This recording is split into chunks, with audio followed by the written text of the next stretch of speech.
अपने मन को स्थिर कर लें। स्वयं को एक ऐसे कॉन्शियसनेस पर स्थित कर लें जहाँ से यह फिजिकल वर्ल्ड एक आपको सूक्ष्म पदार्थ के रूप में दिखने लगे। यह वर्ल्ड आपके अनुसार है। यदि आपकी कॉन्शियसनेस का लेवल हाई है, स्वयं को उस हाईएस्ट पावर के संग फील करें। स्वयं को झरने की समान फील करें। स्वयं को ज्ञान के भंडार के रूप में इमर्ज करें। देखें कि कैसे ज्ञान की लहर, ज्ञान का प्रकाश आपसे बहता हुआ नदियों में और फिर उसके बाद एक धारा के रूप में समस्त संसार में बहता जा रहा है। स्वयं को उस वाइब्रेशन पर स्थित करें। अनुभव करें स्वयं को उस शक्तिशाली एनर्जी के भंडार के रूप में। आप स्वयं में ऊर्जा का विस्तृत रूप हो। स्वयं को उस ब्रह्मांड की क्रिएटिंग एनर्जी के फॉर्म में देखें। अपने आप को विशालतम शक्तिशाली रूप में इमर्ज करें।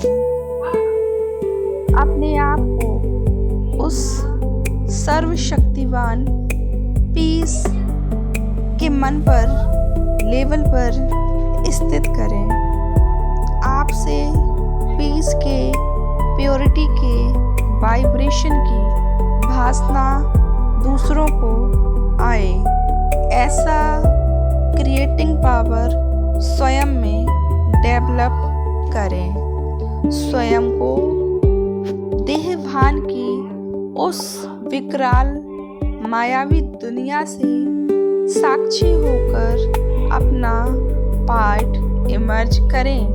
स्वयं को इस सांसारिक मायावी ड्रामा से परे समझ साक्षी होने का प्रयास करें। ना तो आप कोई कैरेक्टर हो, ना तो कोई पद हो, ना ही कोई पोजीशन हो। यह सब आपके देह अहंकार को समाप्त करता है।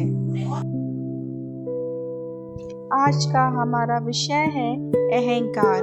शिव बाबा के ज्ञान के अनुसार अहंकार मनुष्य का सबसे बड़ा शत्रु है।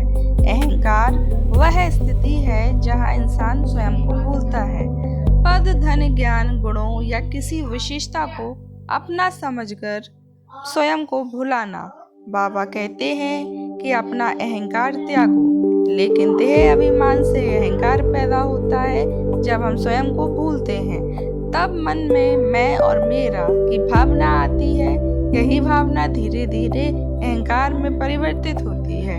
अहंकार कई प्रकार का होता है, किसी को सुंदरता का, किसी का पद को, किसी को ज्ञान का, किसी को अपने गुणों का। कभी कभी व्यक्ति आध्यात्मिक ज्ञान प्राप्त करके भी अहंकारी बन जाता है और सोचता है कि मुझसे अधिक कोई नहीं है। यह सूक्ष्म अहंकार और भी खतरनाक होता है। अहंकार का पहला नुकसान यह है कि यह मनुष्य को सत्य स्वीकार करने नहीं देता। अहंकार व्यक्ति अपनी गलती को मानने की बजाय उसे सही साबित करने का प्रयास करता है। इससे उसका विकास रुक जाता है। दूसरा नुकसान यह है कि अहंकार संबंधों में दूरी पैदा कर देता है। लोग ऐसे व्यक्ति से दूर रहना पसंद करते हैं जो हर समय स्वयं को श्रेष्ठ सिद्ध करना चाहता है।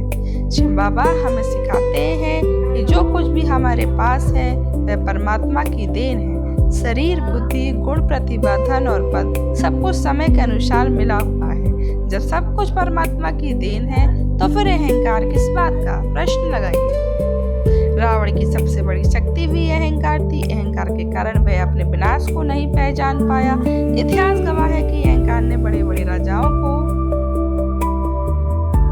विद्वानों और शक्तिशाली व्यक्तियों को पतन की ओर धकेल दिया है। इसके विपरीत विनम्रता व्यक्ति को महान बनाती है। फलदार वृक्ष हमेशा झुका रहता है, उसी प्रकार गुणवान व्यक्ति कभी अहंकारी नहीं होता है। वह जितना ऊंचा उठता है उतना ही नम्र बनता जाता है। आत्माभिमानी अवस्था वह अवस्था है जहाँ अहंकार को समाप्त करने का सबसे सरल उपाय है। जब मैं स्थिति में रहता हूँ कि एक ज्योति बिंदु आत्मा हूँ, तब शरीर, पद और संपत्ति का अभिमान स्वतः समाप्त होने लगता है। आत्मा जानती है कि वह केवल इस शरीर द्वारा अपना पाठ बजा रही है। शिव बाबा की याद भी अहंकार को समाप्त करने की शक्ति देती है। जब हम परमात्मा के सामने बैठते हैं तब अनुभव होता है कि वह सर्वशक्तिवान है और हम उसकी संतान हैं। यह अनुभूति हमें विनम्र बनाती है।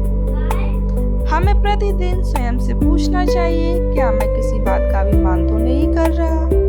क्या मैं दूसरों की बात सुन पाता हूँ? क्या मैं अपनी गलती स्वीकार कर सकता हूँ? क्या मैं सफलता का श्रेय परमात्मा को देता हूँ?